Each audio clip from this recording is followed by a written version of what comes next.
வணக்கம், நான் உங்கள் சைன்லி.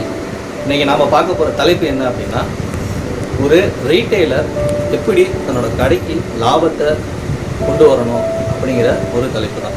ஸோ ரீட்டெய்லர் பார்த்திங்கன்னா இன்றைக்கி கடை வச்சுருக்கவங்க எல்லாருமே லாபம் சம்பாதிக்கிறாங்க. அந்த லாபத்தை எப்படி கணக்கிடுவது என்பது பற்றின தகவல் தான் இன்றைக்கி நம்ம சொல்ல போகிறோம். எந்த ஒரு கடைக்காரவங்களும் இன்றைக்கி வியாபாரம் பார்க்குறப்ப எம்ஆர்பியில் வியாபாரம் பார்க்க போகிறது கிடையாது.